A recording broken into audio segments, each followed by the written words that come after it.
Minimum are minimum जो calculation था निकाले हो? कितना ही वैल्यू उसकी बताओ। हाँ बताओ, आवाज कम कर दें।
बताओ सॉल्व किया है क्या? आई आर की वैल्यू, आर मिनिमम की वैल्यू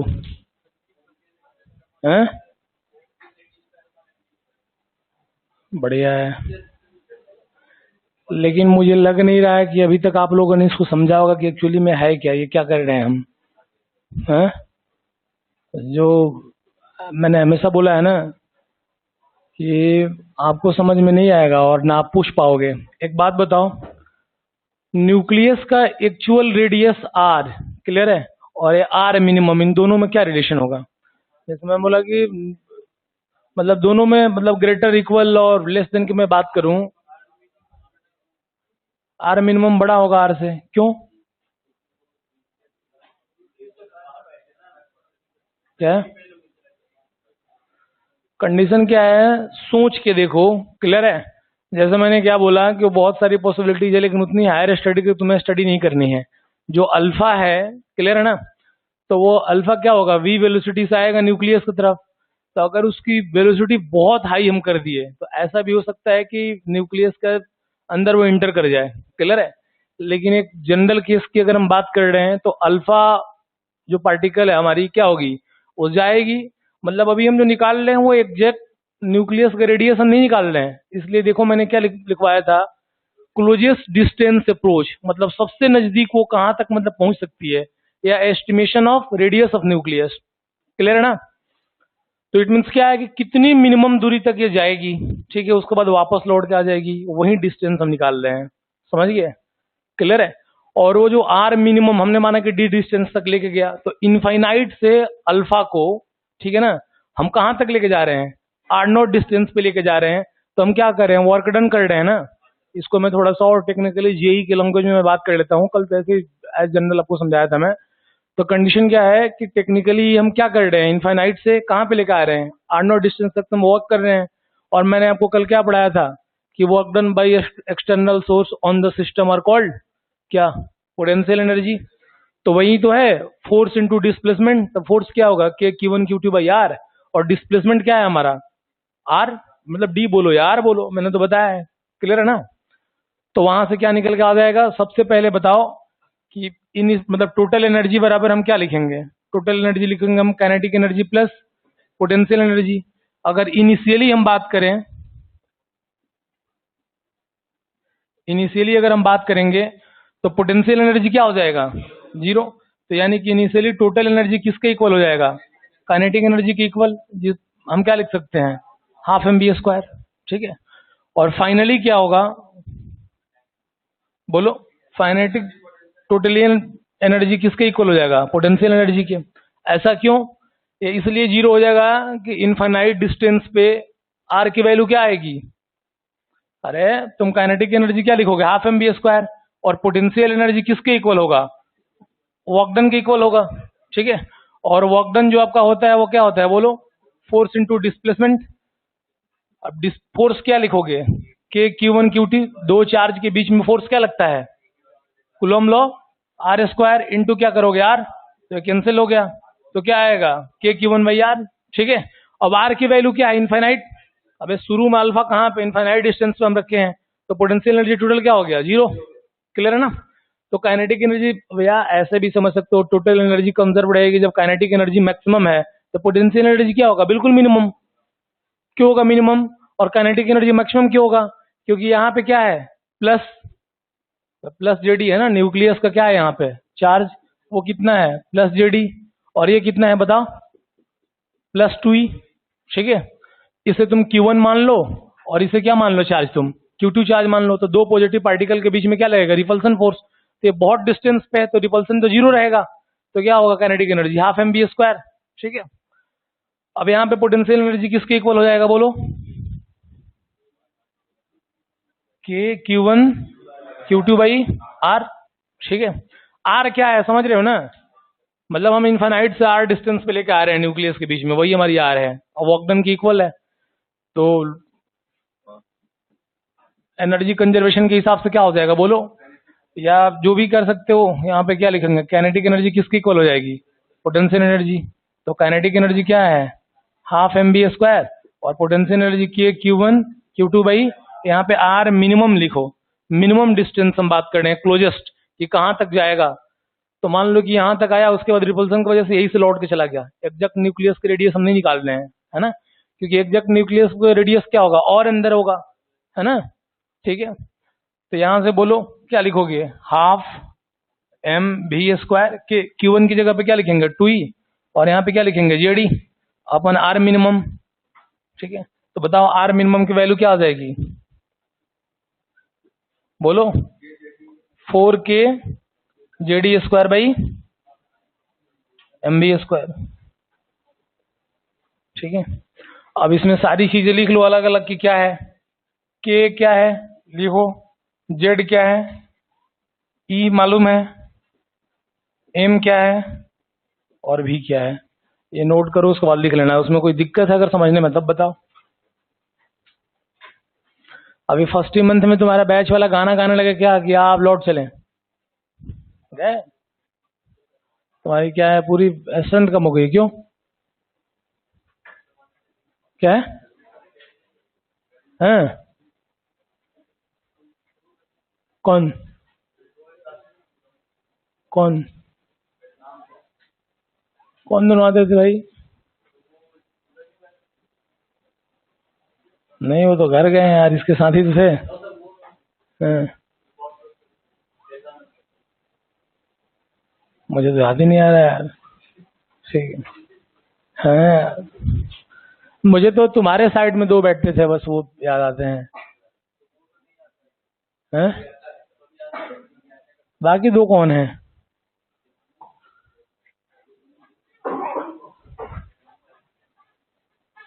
फर्जी है वो, 15 में आना है, 14 भी नहीं। ठीक है, अबे अपने अंदर कैलिबर की कमी है कि अगर ऐसा दुनिया में कोई कोचिंग रहता है, कोई टीचर रहता है जिसके पढ़ाने से सिलेक्शन श्योर है, तो भाई अपने इंडिया में पढ़ने के लिए लोग ऐसे लोग हैं कि अपने घर तक भी बेच के आ जाते हैं कि भाई हमको इसी कोचिंग में जाना है। बोलो सही बोल रहे हैं नहीं बोल रहे हैं। ऐसा कोई एक्टर हो जो डायरेक्टर का मालूम है कि इसको लेंगे तो मूवी तो हिट ही होगा, तो क्या ही पूछना रहता भाई। सारा अपना अंदर दम की बात है। यूपीएससी जैसे एग्जामिनेशन को लोग घर पे बैठ के सेल्फ स्टडी करके निकाल दे रहे हैं, यहाँ तो आपकी इतनी सपोर्ट है। जब हम लोग प्रिपरेशन करते थे तो चला ना मोबाइल था ना कोई डाउट बताने वाला टीचर था, खुद से दिमाग में आएगा तो रात भर दिमाग में क्वेश्चन ही चलता रहेगा, दिमाग खराब है भाई क्या होने वाला है। और उस टाइम जबरदस्त होता था। उसी सब का देन है कि मतलब मेंटल कैपेबिलिटी इतना स्ट्रांग है कि कुछ भी करवा लो कोई फर्क ही नहीं पड़ता है। कभी भी इतनी खतरनाक फ्लेक्सिबिलिटी है, कुछ भी कर सकते हैं, है ना। अभी इतना दिन हो गया पढ़ाते हुए, अभी छोड़ोगे, अभी छोड़ के चले जाएंगे प्लांट में, वहां पर जाकर देखोगे साइड इंजीनियर बन गए। अब ऐसा थोड़ी है कि यार हर चीज में मतलब बिल्कुल दुनिया में ऐसा संभव नहीं है कि भाई ठीक कोचिंग से ही सिलेक्शन होना रहता। ठीक है कोचिंग बढ़िया है, लेकिन अब इसका मतलब ये थोड़ी है कि अब सोचेंगे कि यही सारी काम हो गई।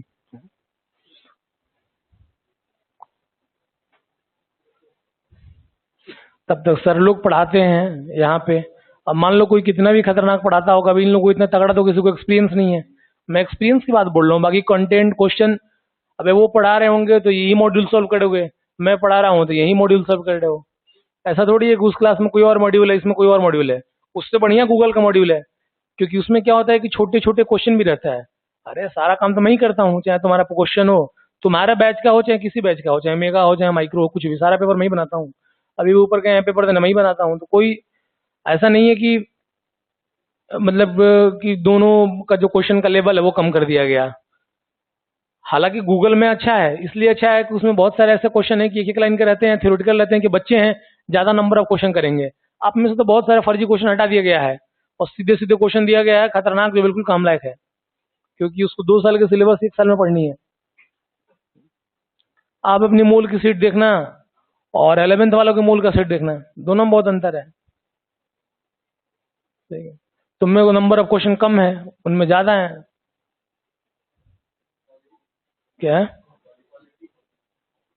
नहीं नहीं, मतलब एक ही तरह का बहुत सारा क्वेश्चन तुम्हें नहीं देना है, ये मतलब है। उनमें 2-3 क्वेश्चन रिपीट भी हो जाएगा कि उसको कॉन्फिडेंस आएगा, पढ़ेगा, लगाएगा। उनके क्लास में 1.5 महीना से मूल चल रहा है। मैं सही बता रहा हूँ, 45 डेज हो गए मूल चल रहा है, बताओ। जिसमें से 5 लेक्चर मैं ही पढ़ा के आया हूँ, 6 लेक्चर बाकी सर पढ़ा रहे थे। ठीक है, तो ऐसा नहीं है कि ठीक है, तब तो उस हिसाब से मान लो कि पढ़ाते हैं तो यार वाइब्रेंट को पूरा सारे का सारे सिलेक्शन हो जाने चाहिए, खतरनाक। जब इसमें 15,000 स्ट्रेंथ थी तो भी इसी जाना चाहिए। ऐसा थोड़ी कैसा है भाई, जेई के बारे में वाइब्रेंट जैसा कोई कोचिंग ही नहीं था। है? मतलब इतनी स्ट्रेंथ कम से कम 15-16 हजार बच्चे, बताओ, तब तो भयानक होना चाहिए। है? उसके बाद छोड़ो, कोटा की बात करो, देख रहा हूँ ना लाइन से 1-1-1 कितने बार, ये क्या है नाम उनका था, सब तो यही पढ़ाते थे। अरे पूरा यही तो कोर टीम था ना, सब तो इन्हीं के पास थे, तभी पढ़ाते हैं। लेकिन जाओ, पिछली बार गूगल में सर ने खड़ा करा के जब पूछना चालू कर दिया 2 महीना 3 महीना पढ़ाने के बाद, तो आर की वैल्यू बताने नहीं आ रहा था कितने लोगों को। कितने लोगों को इलेक्ट्रॉन का मतलब चार्ज पूछे तो मास बता रहे थे, तो उसमें क्या करेंगे? एनजे सर चाहे एनए सर चाहे जो भी हो, चाहे वीजी सर, कोई क्या करेगा? अपनी स्ट्रेंथ के ऊपर है। तुम्हारी कब से औकात हो गई कि उसके इक्वल, मतलब तुम, अब बोला जाता है कि कमी तब होती है कि तुम इतने ब्रिलियंट हो और तुम्हारा दिमाग इतनी खतरनाक है कि ना हम तुमको समझ पा रहे हैं ना हम तुम्हें आंसर दे पा रहे हैं, तब भाई कोचिंग चेंज करने की जरूरत है? समझ रहे हो ना? जैसे मान लो तुम इतनी ब्रिलियंट हो, तुम्हारा दिमाग इतना खतरनाक है कि मतलब या तुमको हम पढ़ा ही नहीं पा रहे हैं, है ना, या तुम कुछ पूछ रहे हो हम बता ही नहीं पा रहे हैं, या तुम ऐसे हो कि यार इस सीट का क्वेश्चन तो तुमसे यार ऐसे देखो एक ही मिनट, मतलब एक ही घंटे में सारे सीट सॉल्व, तब लगेगा भाई इसका यार बहुत खतरनाक लेवल है यार, इसके लिए यार लग रहा है ओलंपियाड लेवल का पढ़ाना पड़ेगा, वरना खतरनाक टीचर बुलाना पड़ेगा। है? आता कुछ भी नहीं है, और क्या हुआ यार, इसकी दीवारें पुरानी हो गई है यार। हाँ, मजा नहीं है यार, थोड़ा सा दीवार चेंज करवाने दो, है ना, उसमें जाएंगे। और ना क्या है, जैसे मैं अभी इससे पहले भूतपूर्व जो कोचिंग में था मैं, जिनका टेस्ट में 5 नंबर आ रहे हैं ना, आगे पांडे जी वो भी छाता लेकर नाच रहे हैं। अबे तू क्यों नाच रहा है? अबे बेवकूफ, दिखाने के लिए कि बस मैं कोचिंग में हूँ, लग रहा है कि पीडब्ल्यू को शेयर दे देगा 20%। मैं देख रहा हूँ ना, रिजल्ट आया किसी और का, नाच रहे हैं कोई और बच्चे। समझ रहे हो क्या बोल रहा हूँ? जैसे मान लो कि आईआईटी का रिजल्ट आ गया, मेडिकल वाले नाच रहे हैं। अरे मैं मान लो मैं तो उसी का पार्ट रह चुका हूँ 2 साल भाई, तो मैं तो भाई पूरी, अब ऐसा नहीं है कि मैं लोअर लेवल का था मैं। और मैं क्या देखा था ना, कल ही मेगा का बच्चा आए थे, वो तो सर के बोलने पे आ गए, तो कल ही आके बोल रहा था कि सर अभी कल ही क्लास में बोल रहे थे कि वो टॉप बैच वाले था फिर भी इसको मैं बोला तो आ गया यार, चलो ठीक है, गुरु है यार, जो भी है बोल दिए तो आ गए। तो वही बात है कि दिखाना है कि ठीक है मैं इस कोचिंग में पढ़ता हूँ, मैसेज करेंगे, वीडियो बनाकर अपने घर भेजेंगे अपने दोस्तों को कि देखो मैं कितनी खतरनाक जगह पढ़ता हूँ, मेरी कोचिंग कितनी अच्छी है, कितनी भीड़ आज ये आया था। जैसे होता है ना, छोटा बच्चा स्कूल के लिए पढ़ने के लिए जाए तो कैसा टीचर है, बुक ये नहीं देखेगा, देखो हमारा स्कूल यार 20 मंजिला है, स्विमिंग पूल है ना, बिलियर्ड्स भी खेल रहे हैं इसमें, सारी मतलब सारी गेम चल रही है, पर पढ़ने से कोई मतलब नहीं है। तो वही कहानी है। ठीक है, जैसे पिछली बार था तो पिछली बार खतरनाक कंडीशन था, चाहे उससे पहले भी। अभी भी जो मैं बता रहा हूँ मैं, वाइब्रेंट का इतना दहशत है, इस बात को आप खुद फील कर रहे होंगे कि आप अकेले भी टी शर्ट पहन कर आप चलेंगे रोड पे ना, चाहे वाइब्रेंट के बैग लेके, तो अगल बगल कोचिंग और टीचर वाला आपसे बात नहीं करेगा, क्योंकि आप भले नहीं समझते हैं लेकिन उसको मालूम है कि आपकी स्ट्रेंथ क्या है। समझ गया?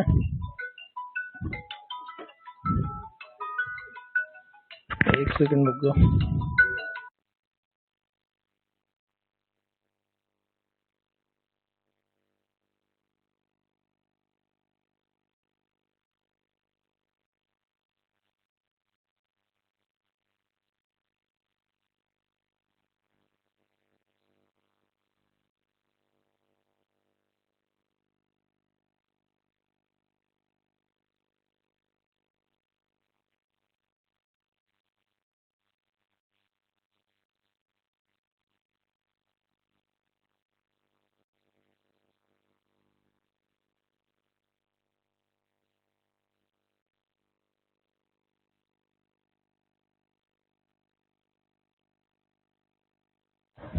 अभी पिछली बार माइक्रो में था मैं, तो ऐसे ही होता है, दो चार ऐसे दीदी लोग थे और बाकी सब ऐसे थे। तो क्या हुआ कि जैसे क्लास हो रहा है, समझ में कुछ भी नहीं आ रहा है, देखिए अचानक एक दिन आके तो टी शर्ट पहन के नाश्ते में बोले क्या हुआ भाई। तो उनको मतलब बहुत अच्छा लग रहा था कि मैं बहुत बड़ा कोचिंग में चला गया मैं। अरे भीड़ से कोचिंग बढ़िया होता है। और सोचो ना, ये इतने सालों से पढ़ा रहे थे, इनके स्पष्ट मुंह पे मैं पिछली बार बोलता था चिल्ला के, इनके टॉप 10 में जो टॉप 6 बच्चे थे वो सारे न्यूक्लियस के बच्चे थे। जब न्यूक्लियस मर्ज हुआ इनमें ना, तो जो एक साल हमने खतरनाक मेहनत हम लोगों ने किया था, पूरी 11th बैच में पढ़ाया था, तो 11th से जो 12th में सारे बच्चे आ गए न्यूक्लियस के लगभग 450-500। तो इनके यहाँ ऑलरेडी पहले से बहुत सारे थे, लेकिन सोचो ये पहले से 4-5 हजार थे और वो मात्र 3-4 सौ आए थे, लेकिन 1 से लेकर 6 तक वही रहते थे, हमेशा नीचे मिलते थे, सब चारों तरफ से खड़ा हो जाते थे। ठीक है, इनकी हालत खराब हो जाती थी। तो बोलते थे कि यार, वो बच्चे बोलते थे कि यार वही मस्त था, इसमें मर्ज हो गया तो बेकार है, क्योंकि एक दो लोग तो पुराने हैं जो वहां पे थे, बाकी सब दूसरा दूसरा आके पढ़ा रहा है। तो हमेशा पावर आपके अंदर है भाई, ऐसा थोड़ी है कि ठीक है ऐसा कुछ देंगे आपको पिला दिया जाएगा, ऐसा घुट्टी कोई की सब समझ में आ जाएगा। हाँ उस लायक है, मैंने बोला ना कि सीट की क्वेश्चन अब आपके लेवल से बहुत नीचे है ना। सीट देख रहे हैं, देखते देखते अरे यार ये तो कुछ भी नहीं है। टीचर पढ़ा रहा है तो आपको लग रहा हो एबीसीडी पढ़ा रहा हो, या ऐसा हो सकता है कि आपके दिमाग में रॉकेट साइंस जैसा क्वेश्चन है कि मैं बता ही नहीं पा रहा हूँ क्या क्या है। तो वो ऐसा कुछ भी नहीं है, वो नाचने वाले हैं आईटी के रिजल्ट में, जैसे मेडिकल वाले नाचते हैं ना, वही वो लोग हैं। मैं देखा भाई, पूरा बॉक्स लगा दिया है, मैं देख के मुझे यार अफसोस हो रहा था। वो बस वीडियो और फोटो बना रहे हैं और भेज रहे हैं चारों तरफ अपने दोस्तों में, अपने घर पे ले कितना बड़ा कोचिंग में पढ़ता है बेटा हमारा, है क्या अपने दोस्तों में तो होता है ना भौकाल बनाना, है भौकाल बनाना एक बहुत तगड़ा है। अब फील करना, आप जिस हॉस्टल में भी रहते हैं, चाहे आप रोड पे भी जाते हैं, चाहे कहीं भी, अकेले या वाइब्रेंट के बच्चे हैं ना, अगर बगल वाला तो बोलेगा नहीं। मैं नहीं बोल रहा हूँ, तुम खुद फील कर लेना भाई, ऐसा नहीं कि मैं यहाँ बोल रहा हूँ, ये तो प्रैक्टिकल चीज है। अरे तुमसे मिलेंगे ही, तुम हो ही, देखना संभावना नहीं है, क्योंकि उनको मालूम है क्या है। क्योंकि जितने स्टार बन रहे हैं ना, सब यहाँ पे ट्रेनिंग थे। मतलब जितने टीचर अभी के टाइम में मोस्टली 90% जो स्टार टीचर बन के घूम रहे हैं, सब वाइब्रेंट में ट्रेनिंग का काम करते थे, ट्रेनिंग फैकल्टी, एफटीपी। ठीक है, तो उनको सब मालूम है कि ये क्या क्या कंटेंट है और किस तरह के बच्चे हैं। और अभी भी यहाँ को जो अपना एवरेज भी बच्चा है, उन लोगों से बहुत अच्छा ही है। अरे मान लो मैं तो खुद ही 5-6 कोचिंग में गोदाम पढ़ा के आ गया हूँ भाई, तो मैं देखता नहीं हूँ क्या चल रहा है, सब चल रहा है। 5,000 बच्चों में से 30 बच्चे छाटे हैं और 35 बच्चे तो एक एयर बैच बनाए हैं। अब मान लो जो पढ़ाता है वो दिन भर अपने साथ ही घूमता है, तो उसको नहीं मालूम होगा क्या औकात है, हम लोग के सामने बात ही नहीं करता, तो कॉपी ले खुद ही हमारे पास आता है। तो पूरा कहानी मालूम है, मैं ऐसा नहीं है कि उस मैटर पे बोल रहा हूँ। वो एक और बात है, वो कोचिंग वोचिंग चेंज करना उनके अंदर की बात नहीं है, वो 14 वाला फीलिंग्स है, समझ रहे हो ना। वो सब पिछले कर्मों की पाप है जो अभी पूरी साल भर प्रताड़ित करेगा। बहुत सारा मन में ख्याल आएगा, वहां जाने के बाद भी अभी ख्याल आएगा और बहुत सारा चीज। वहां जाने के बाद किसी 2 कोचिंग का सब्सक्रिप्शन भी ले लेंगे, समझ गए, तुम देखना वाच करना। वैसा नहीं है कि मैं इनको बोल रहा हूँ, बहुत सारे ऐसे हैं।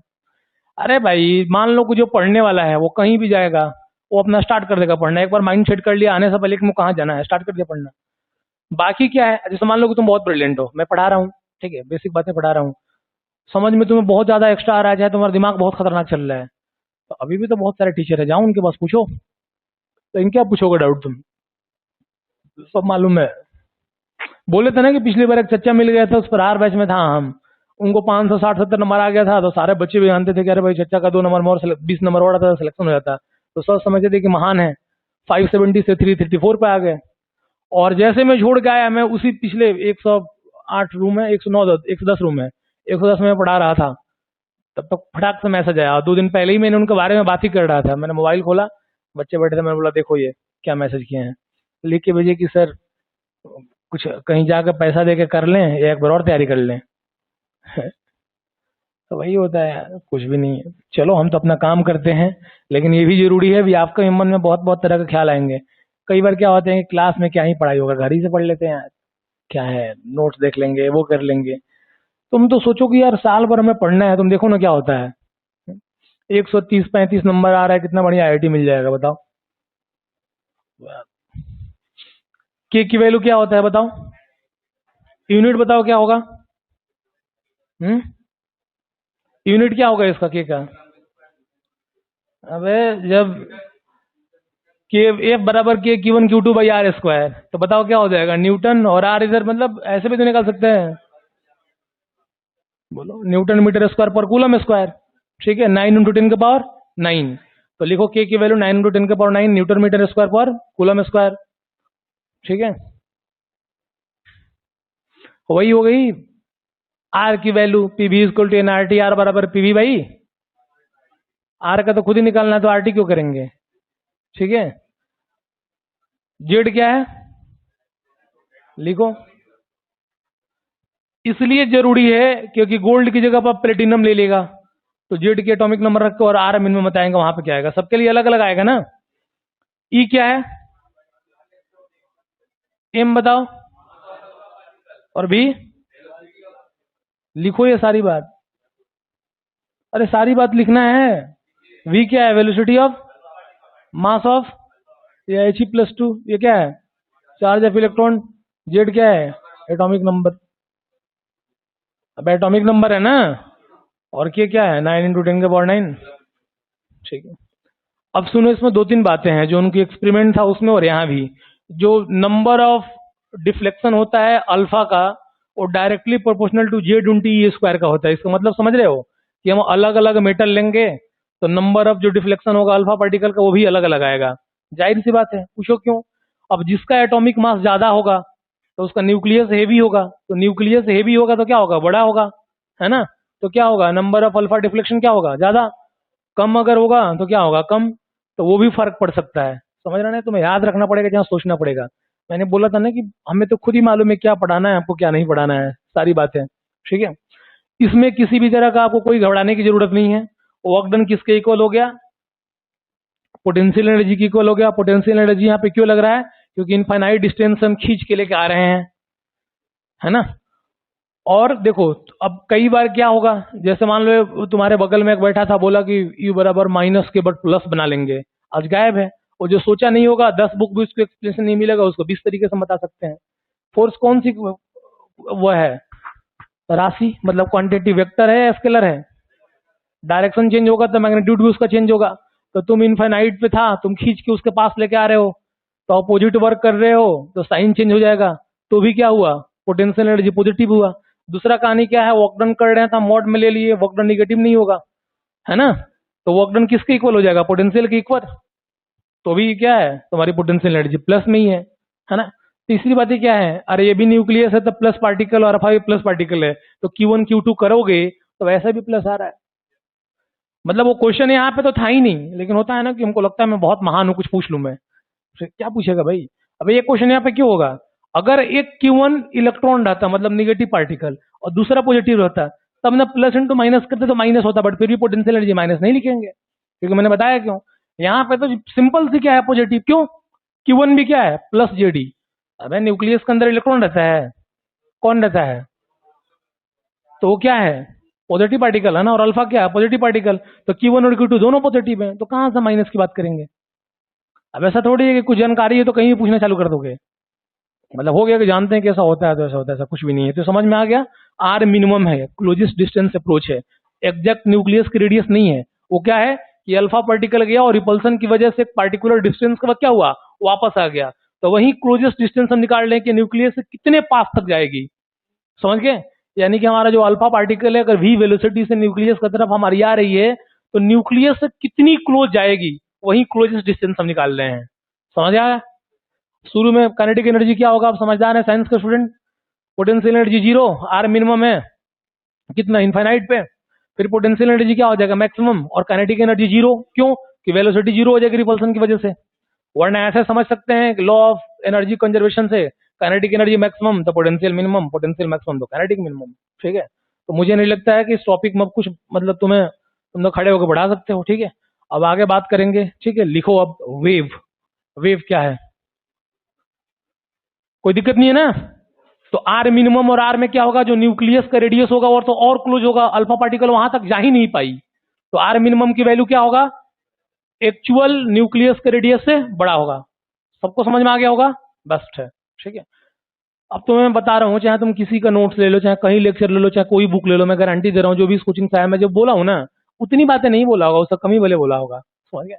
मैं आपको बोला ना कि जब हम पढ़ते थे, अरे तुम क्या समझते हो भाई, 101 बैच में तो जितनी बार टेस्ट होता था 20,000 में कभी 10 के बाहर जाते ही नहीं थे। तुम्हें क्या लगता है उस वक्त भी तुमको पढ़ाने के लिए काफी, तभी तो बहुत टाइम हो गया।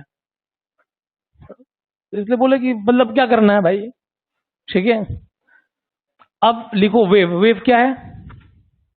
वेव क्या है? वेव लिखो, it is the mode of energy transmission. Wave लिखो, it is the mode of energy transmission. Wave, it is the mode of energy transmission from one place to another place. It is the mode of energy transmission. It is the mode of energy transmission from one place to another place without any actual, from one place to another place without any actual transportation of matter, without any actual transportation of matter. समझ गए? It is the mode of energy transmission without any actual transportation of matter. कितना simple, सही और scientifical definition है। ये क्या है भाई? एनर्जी का ट्रांसमिशन है मैटर का विदाउट एनी एक्चुअल ट्रांसपोर्टेशन की वजह से। कभी ना कभी रेलवे खिड़की पर खड़ा होकर टिकट तो कटाए होगे? अरे नहीं कटाए होगे तो दशहरा में लाइन में खड़ा होकर प्रसाद तो लेने के लिए खड़े हुए होगे ना। तो पूरे लाइन से सीधे खड़े हुए पीछे से धक्का दे दिया तो क्या होता है? अरे विदाउट एनी एक्चुअल ट्रांसपोर्टेशन, तुम तो वहीं पे खड़े हो लेकिन एक डिस्टर्बेंस हुआ, क्या हुआ बोलो? आगे एक नहीं गए, है ना।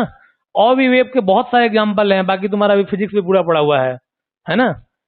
अब उसमें लिखो वेवलेंथ क्या है।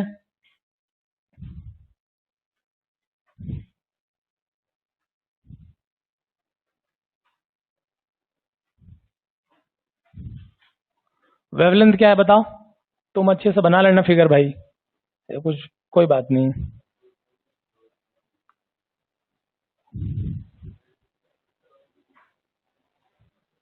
वेवलेंथ क्या है बताओ? लिखो डिस्टेंस बिटवीन टू सक्सेसिव,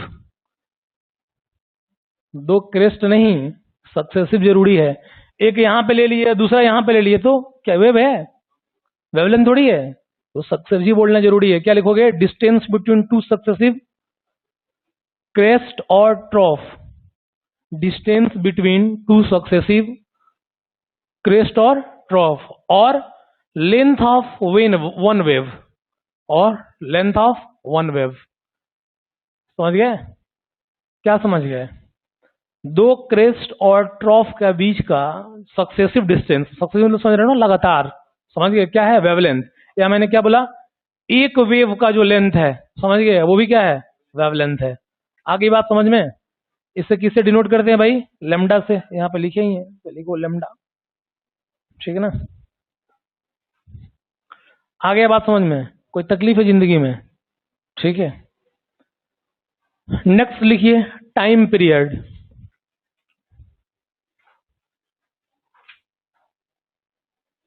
क्या लिखेंगे? Time period. लिखिए time required to travel, time period क्या लिखेंगे? Time required to travel distance of lambda.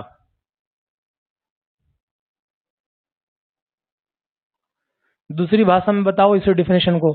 इसका मतलब वही हुआ ना कि लेमडा डिस्टेंस या वन वेव डिस्टेंस को कवर करने में कितना टाइम लगा, वही टाइम पीरियड है। अब लेमडा क्या है? वेवलेंथ है। वेवलेंथ क्या है? Distance between two successive crest और ट्रॉफ, या क्या है? Length of one wave. तो वन वेव कंप्लीट करने में जो टाइम लगता है वो क्या है तुम्हारा? Time period. तो टाइम पीरियड मतलब टाइम बराबर क्या होगा? Distance by time.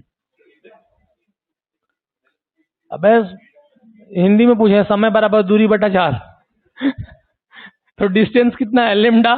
तो टी बराबर क्या लिखोगे? मतलब टाइम पीरियड बराबर क्या लिखोगे बोलो? लेमडा बाई सी। सी क्या है? Speed of light. बहुत समझदार हो यार, ठीक है। अरे सच में समझदार हो भाई, बोल रहा हूं तो हंस रहे हो। तुम्हें अपने आप पे यार कॉन्फिडेंस नहीं है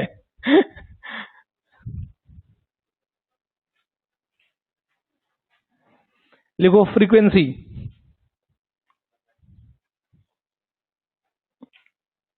क्या लिखेंगे? Frequency. Number of wave passing through a point in 1 second,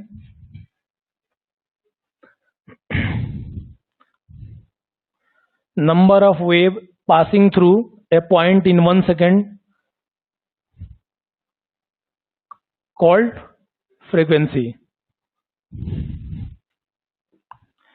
हमने माना कि t सेकंड में एक वेव पास हो रहा है, तो 1 सेकंड में कितना होगा?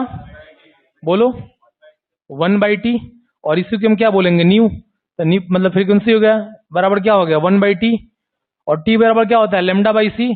तो न्यू बराबर क्या हो जाएगा? c/λ। ठीक है, जैसे बोला हूं भी को थोड़ा सा ऐसा कर दो, और क्या है? तुम्हें नहीं समझ में आ रहा है? ठीक है, भी नहीं है लग रहा है, तो लगने में सब कुछ थोड़ी होता है। बोलो, ठीक है, क्लियर है ना भाई? यूनिट क्या होगा इसका? अबे तो खुद ही मीटर पर सेकंड स्क्वायर, मीटर पर सेकंड मतलब सेकंड इनवर्स, या क्या हर्ट्ज, जो भी है। अबे समझ में आ रहा है ना? या अभी फिजिक्स में यूनिट इन डायमेंशन चल रहा है, हैं? तो अभी क्या पढ़ रहे हो? डायरेक्ट केटीजी, केमिस्ट्री का केटीजी, फिजिक्स का केटीजी का ग्रैंडफादर है। उसमें वो लोग रियल गैस पढ़ाते ही नहीं है, अपना तो मेन गेम चालू होता है रियल गैस से ही, है ना? ठीक है, अब क्या लागे लिखना है भाई? फ्रीक्वेंसी पढ़ लिए, टाइम पीरियड पढ़ लिए, वेवलेंथ पढ़ लिए, और कुछ बचा है? क्या है? एम्पलीट्यूड। बताओ, हाइट ऑफ लिखो, एम्पलीट्यूड लिखो। एम्पलीट्यूड में क्या लिखोगे? हाइट ऑफ क्रेस्ट और डेप्थ ऑफ ट्रॉफ। एम्पलीट्यूड क्या है? हाइट ऑफ क्रेस्ट और depth of,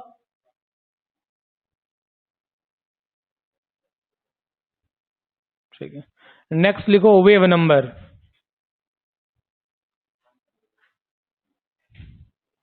wave number, number of wave present in per unit length. Wave number क्या लिखोगे? Number of wave present in per unit length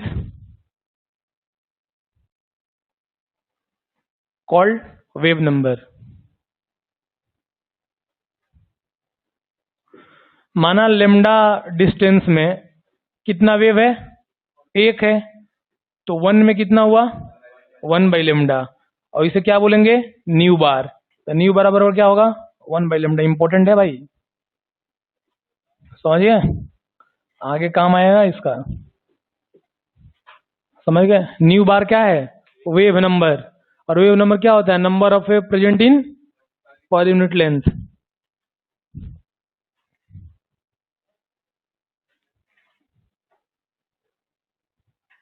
ठीक है, कोई दिक्कत नहीं है ना? तो लेमडा डिस्टेंस में हमने माना कि क्या है? एक वेव है, तो इसमें क्या माना? 1/λ। सिंपल है, याद भी रखना पड़ेगा आपको। 1/λ, लेमडा बराबर क्या होता है?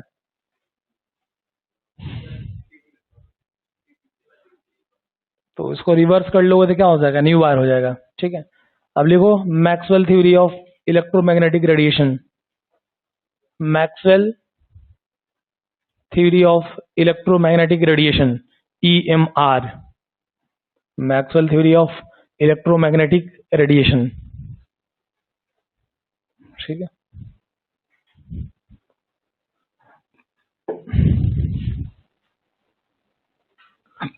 क्या लिखेंगे? Maxwell theory of electromagnetic radiation. लिखिए, अकॉर्डिंग टू मैक्सवेल, लिखिए according to Maxwell a charge particle, according to Maxwell a charge particle, ठीक है, nearly accelerated to another charge particle. According to Maxwell a charge particle nearly accelerated to another charge particle, its emit energy in the form of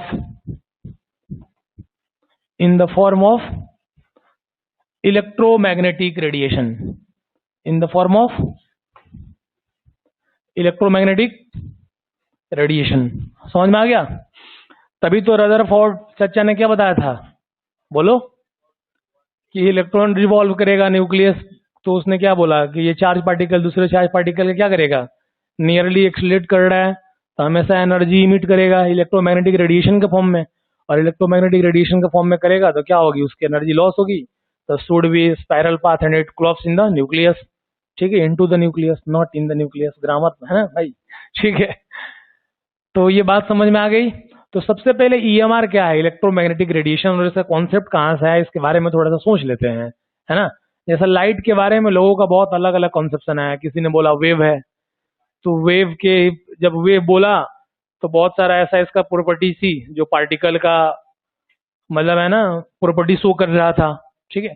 electromagnetic radiation क्या है, light तुम्हारी आ रही है वह भी electromagnetic radiation ही है, मतलब वेव के फॉर्म में, जैसे इंटरफ्रेंस, डिफ्रेक्शन, रिफ्रैक्शन, रिफ्रैक्टिव, ये सारे क्या हैं, वेव है या इलेक्ट्रोमैग्नेटिक रेडिएशन है। जितने भी इलेक्ट्रोमैग्नेटिक रेडिएशन होंगे वो क्या होंगे, वेव फॉर्म में होंगे। और वेव फॉर्म में ये कैसे मालूम चला, डिफ्रेक्शन से, चाहे इंटरफ्रेंस से, ये सारी बातें पढ़े हो ना, बोलो, विवर्तन, अपवर्तन, है कि नहीं, ठीक है। तो सबसे पहले अब इलेक्ट्रोमैग्नेटिक रेडिएशन की हम प्रॉपर्टी लिखते हैं, तो लिखिए,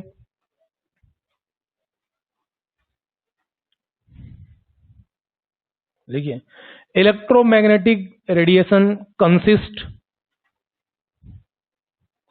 फर्स्ट पॉइंट बना के क्या लिखेंगे, प्रॉपर्टी, क्या लिख रहे हैं मतलब आप समझ में आ रहा है, प्रॉपर्टी ऑफ ईएमआर लिख लो, वरना तुम बोलोगे क्या चल रहा है, प्रॉपर्टीज ऑफ ईएमआर, है ना भाई। बार बार इलेक्ट्रोमैग्नेटिक रेडिएशन कौन लिखेगा, प्रॉपर्टीज ऑफ ईएमआर। तो क्या लिखेंगे, electromagnetic radiation consist oscillating electric and magnetic field,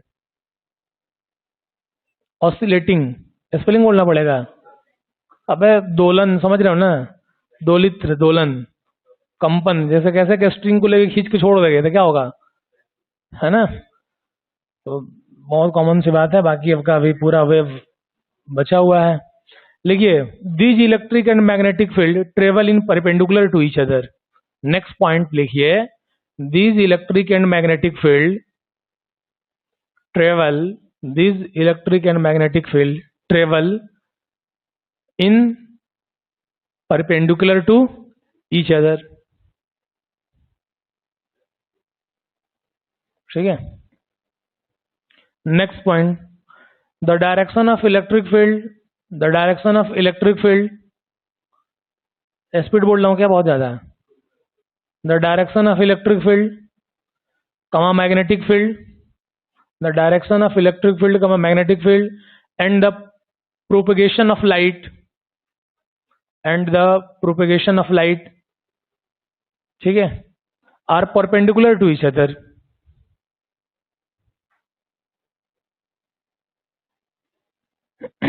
ठीक है। लिखिए, all electromagnetic radiation,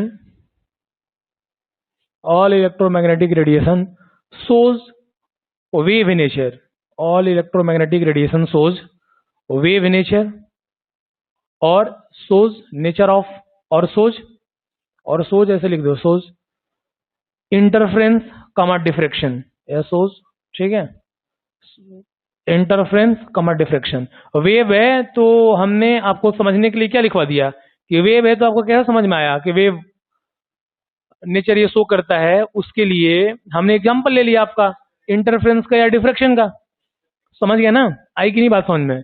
लिखो, इलेक्ट्रोमैग्नेटिक रेडिएशन कैन ट्रेवल, लिखो, electromagnetic radiation can travel in vacuum with the speed of light, electromagnetic radiation can travel in vacuum in speed of light. विद्युत चुंबकीय तरंगे निर्वात में प्रकाश की चाल से गमन कर सकती है ना, ठीक है। इट मीन्स क्या है, सबसे पहले बात कि लोगों को लगता, देखो सन लाइट जो आ रही है वो भी क्या है, ईएमआर, इलेक्ट्रोमैग्नेटिक रेडिएशन है। तो लोगों को समझ, मतलब पहले ये कॉन्सेप्शन था कि इलेक्ट्रोमैग्नेटिक रेडिएशन को चलने के लिए कोई ना कोई मीडियम होने की जरूरत है। जैसे मान लो कि सूर्य की प्रकाश अर्थ पे आ रही है तो लोग समझते थे कि इसलिए आ रही है कि मीडियम है यहाँ पे, मतलब चारों साइड में क्या ईथर है, या बहुत भी तरह के ऐसे गैसियस मॉलिक्यूल हैं, तो एक मीडियम है, उसके थ्रू ही क्या होती है, सनलाइट अर्थ पे आती है। लेकिन रिसर्च के बाद क्या मालूम चला कि इलेक्ट्रोमैग्नेटिक रेडिएशन है वो वैक्यूम में भी ट्रेवल कर सकती है, ठीक है। किस स्पीड से भाई, लाइट के स्पीड से। समझ में आ गया ना? अब एक पहले फिगर बनाएंगे, ठीक है, हालांकि वो आपको आता है, बट फिर भी अगर ये एक्स एक्सेस है और वाई एक्सेस है और ये जेड एक्सेस है,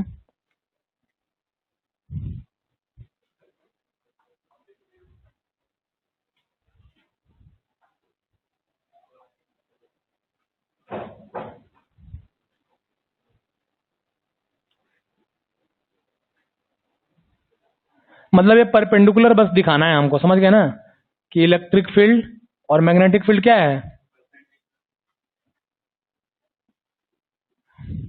अरे बना लेना भाई, बहुत थ्योरेटिकल चैप्टर है यार, एक दो लेक्चर इसका, समझ गए। यार क्या गारंटी है, सबसे खतरनाक है जिसे नहीं आता है वही पूछ देगा। अब देखो कितने दिन बाद केमिकल काइनेटिक्स से आरडीएस मेथड से क्वेश्चन पूछा है, हैं? वरना आता ही नहीं था, तो पेपर देख आया है ना। अबे केमिकल काइनेटिक्स से कितने दिन बाद, समझ रहे हैं, रेट डिटरमाइनिंग स्टेप से क्या किया है, क्वेश्चन पूछा है।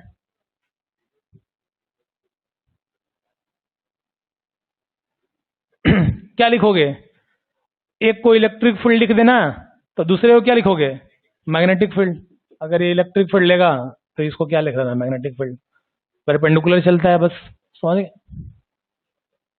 ठीक है। फिगर से तो लगता नहीं होगा कि मैं इंजीनियर हूँ, तो मैं आर्किटेक्ट करके थोड़ी आया हूँ कि मैं सिविल वाला हूँ।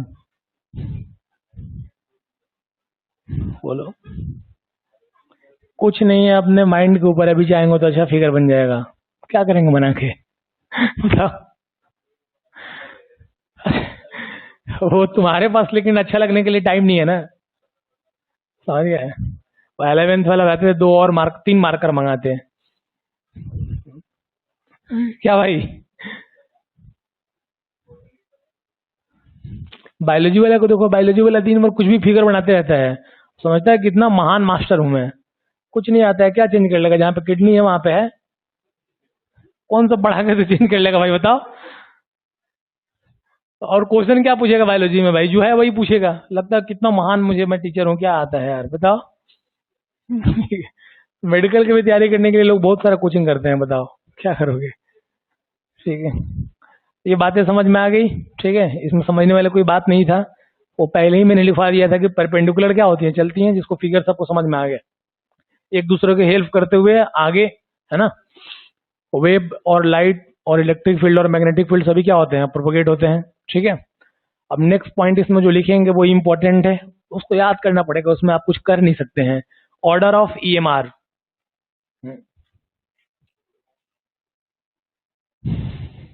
Order of EMR. हमें इलेक्ट्रोमैग्नेटिक रेडिएशन का हम ऑर्डर पढ़ रहे हैं, तो इलेक्ट्रोमैग्नेटिक रेडिएशन में बहुत तरह का रे हैं जिससे इलेक्ट्रोमैग्नेटिक रेडिएशन आता है, तो उनका हम ऑर्डर पढ़ेंगे। तो कैसे ऑर्डर पढ़ रहे हैं, एनर्जी कम, फ्रीक्वेंसी कम और वेवलेंथ ज्यादा। तो सबसे पहले क्या होता है, लिखो, कॉस्मिक रेज। सबसे पहले क्या लिखोगे, कॉस्मिक, फिर क्या लिखोगे बताओ, गामा, यहां पे लिखो कॉस्मिक, ठीक है, फिर क्या लिखेगा भाई, गामा, फिर क्या लिखेगा, एक्स, ठीक है, गामा आएगा तो अल्फा आएगा, फिर बीटा आएगा, cosmic rays, gamma rays, X rays, फिर क्या लिखोगे, यूवी, अल्ट्रा वायलेट रेज, फिर क्या लिखोगे, लिखो, ठीक है, क्या लिखेगा, cosmic rays, gamma rays, X rays, फिर क्या लिखोगे, अल्ट्रा वायलेट, यूवी, फिर क्या लिखोगे, विजिबल, ठीक है, फिर क्या लिखोगे, इंफ्रारेड, फिर क्या लिखोगे, माइक्रो, फिर क्या लिखोगे, रेडियो, ठीक है। इनका ये ऑर्डर है वेवलेंथ बढ़ने में और एनर्जी और फ्रीक्वेंसी कम होने में, ठीक है। जो विजिबल होती हैं, जो विजिबल होती हैं उनका रेंज क्या होता है, अलग अलग बुक में अलग अलग दिया जाता है, 400 नैनोमीटर से 750 नैनोमीटर। एंगस्ट्रॉन में भी लिख लो, कुछ में लिख लो, तो यूनिट है। विजिबल जो रेज हैं उनका रेंज क्या होगा? 450 नैनोमीटर से 750 नैनोमीटर। 1 नैनोमीटर में कितना मीटर? अच्छा, ये सब भी लिखवा देते हैं। और 1 मीटर में कितने एंगस्ट्रॉन? 1 मीटर में, 1 सेंटीमीटर में कितने एंगस्ट्रॉन?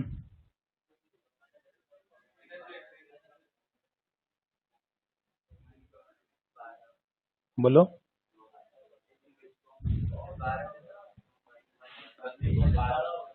सब उल्टा बोल रहे हो। पूछना चाहिए कि 1 एंगस्ट्रॉम में कितने मीटर। उल्टी बातें बोल रहे हो तुम लोग, मूर्ख है। मेरा तो गलत है, तो मुझे मालूम है ना कि मैं क्या पूछ रहा हूँ। तो पहले क्यों माइनस बोल रहे हो? समझ के बोलना चाहिए ना, कुछ भी बोल क्या रहे हैं। 1 एंगस्ट्रॉम में कितना मीटर? मैंने गलत क्या पूछा? मूर्ख तो सही था, वो तो प्लस में आ जाएगा, तो गलत आंसर दे रहा था। 1 एंगस्ट्रॉन में 10 के पावर -10 मीटर, तो मैंने बोला 1 मीटर में कितना, तो आया नहीं आएगा, तो गलत, तो उल्टा आंसर दे रहा भाई। बोलो, है ना। लिखो विजुअल रेज का क्या होगा रेंज? अरे ये लिखो कि नहीं, ये क्या है? कॉस्मिक रेज, ये गामा रेज, ये एक्स रेज, ये अल्ट्रा वायलेट रेज, ये विजिबल रेज, ये इंफ्रारेड, ये माइक्रो, और ये रेडियो। विजिबल में क्या होता है? लिख लेना VIBG और हिंदी में वैनी आह पी नीला, मतलब समझ रहे हो यार? सही बता रहा हूँ ना, मुझे छोड़ के आने के बाद भी उसके सारे सिस्टम, मतलब समझ रहे हो ना, 2 महीने तक परेशान थे कि मैं कैसे आऊं। तो सोचो, प्योर हिंदी प्योर इंग्लिश कहीं भेज दो, कोई फर्क नहीं पड़ता है, हैं? कभी जरूरत पड़ गया तो जो बैच नहीं जानता है, केमिस्ट्री पढ़ाता हूँ, स्टॉप करके जाकर मैथ पढ़ा के आ गया भाई, एडवांस लेवल का। अब मैं भी बोल रहा हूँ मूर्ख, ठीक है, समझ गया? तो इसमें क्या लिखोगे? विजुअल में क्या आएगा? VIBGYOR। अब लिखो यार, तुम्हें मजा नहीं आ रहा है कि यार बहुत इजी ही चल रहा है, क्या लिखूं? 1-2 लेक्चर बाद जब स्टार्ट होगा बोलेगा भाई दिमाग खराब कर दिया भाई, ठीक है। भाई विजुअल में क्या आएगा? ये तो पढ़े होगा बचपन से ना, VIBGYOR, ठीक है। कोई दिक्कत नहीं है ना? या हिंदी में लिख लेना वैनी या हापी नीला। तुम्हें एक शानदार रूल बताएं हम, वो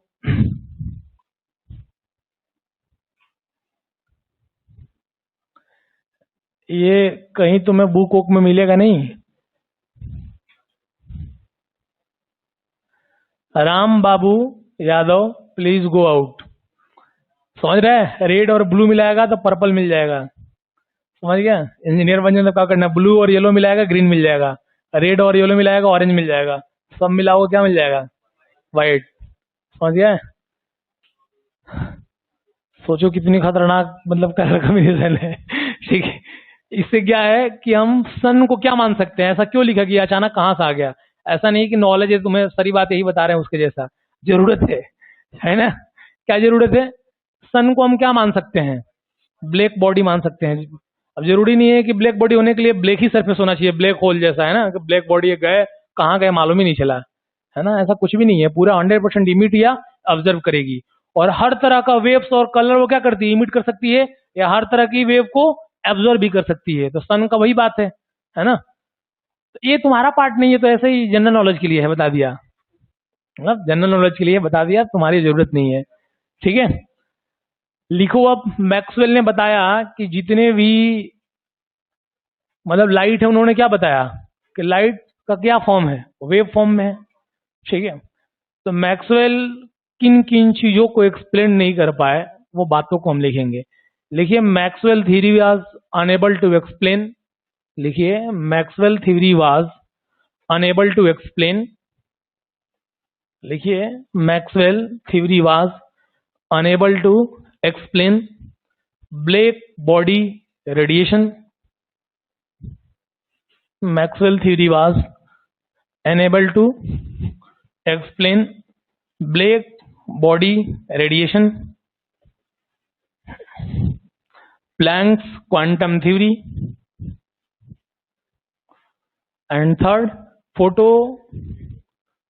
इलेक्ट्रिक इफेक्ट।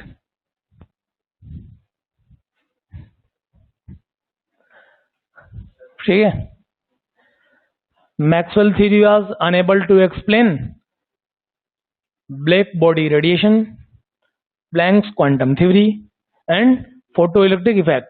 यानी कि मैक्सवेल का जो थ्योरी है वो कहाँ पे फेल हो गया? ब्लैक बॉडी रेडिएशन को डिफाइन करने में, है ना। और प्लैंक्स क्वांटम जो थ्योरी था उनका इनके थ्योरी से काफी वेरिएशन था, और फोटो इलेक्ट्रिक इफेक्ट भी काफी, क्योंकि ये सारे, अब प्लैंक्स क्वांटम थ्योरी क्या है? Base the particle nature to energy transmission. यहाँ पे एनर्जी ट्रांसमिशन वेव के फॉर्म में था, बट उसने क्या बोला भाई कि पार्टिकल के फॉर्म में है, तो वो वेव के बारे में बोलते हैं, वो ये सब क्या बोल रहे थे? पार्टिकल सोच कर रहे थे। अब देखो दो बात है, जैसे इतनी आराम से प्यार प्यार से बोल के हम पढ़ा रहे हैं, तो ऐसा नहीं है कि तुम इंपॉर्टेंट और अच्छा चीज नहीं पढ़ा रहे हैं, वरना वही बात हो गई ना कि कुछ ऐसे लोग होते हैं, ऐसे पढ़ाने की तरीका है कि 4/2 डिवाइड करेंगे तो 2 ही आएगा। अब चाहे मैं, है ना, सीना पीट के बताऊं 4/2 2 आ गया, चाहे आराम से लिख दो 4/2 2 ही है, होता है ना। जैसे चिल्ला, मतलब छोटी सी बातें हैं लेकिन ऐसे बता रहे हैं, लग रहा है कितना महान बातें बता रहा हूं मैं। महान बातें चिल्ला कर नहीं, आराम आराम से प्यार से समझो। तो फर्स्ट पॉइंट लिखेंगे ब्लैक बॉडी रेडिएशन में, हम लिखेंगे ब्लैक बॉडी। ब्लैक बॉडी क्या है? हम्म, आंध्रा रसील ये कि तेम्बा बाउमा लिखो, ब्लैक बॉडी में क्या लिखोगे? लिखो ए परफेक्ट बॉडी और an ideal body. A perfect body और an ideal body emits or absorb emit or absorb radiation of all frequencies। Radiation of all frequencies, जब फ्रीक्वेंसीज बोल दिए तो हम ये भी बोल सकते थे रेडिएशन ऑफ ऑल वेवलेंथ, बोल सकते थे नहीं बोल सकते थे, कमा क्या लिखेंगे? Radiation of all frequencies comma called black body.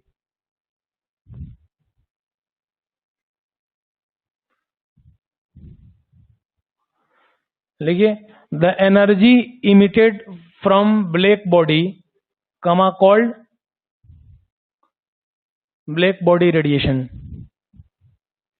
Energy emitted from black body called black body radiation. ठीक है,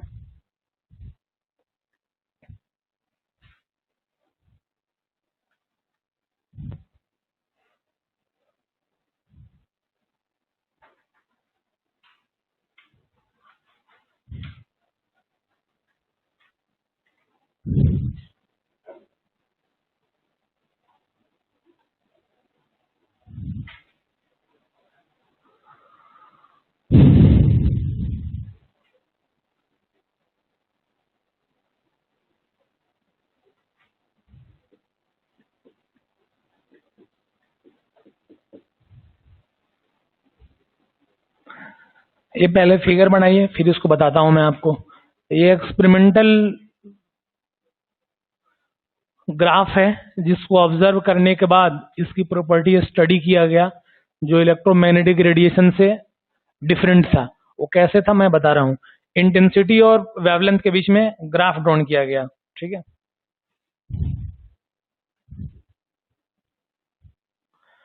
intensity is directly proportional to energy. ठीक है,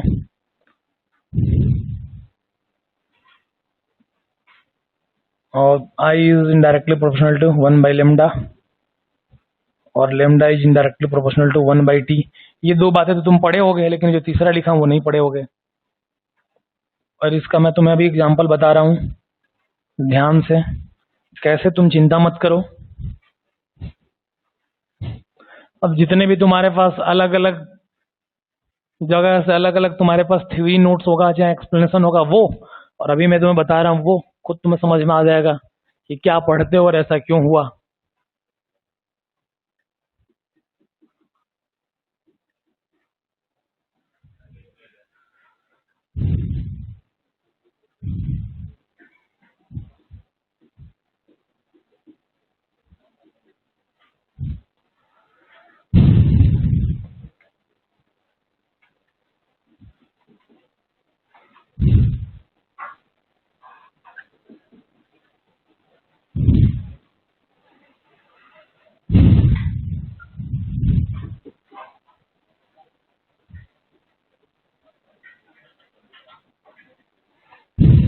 लिखो, ठीक है, ये फिगर बनाओ, उसको लिखो, फिर बता रहा हूं मैं कि ऐसा क्या है। क्या बताओ, क्या जानता है? क्या जानता है भाई तू? इसको पकड़ो यार, क्या जानता है? है? इस ग्राफ के बारे में क्या जानता है? इस ग्राफ के बारे में क्या जानता है? हैं? क्या?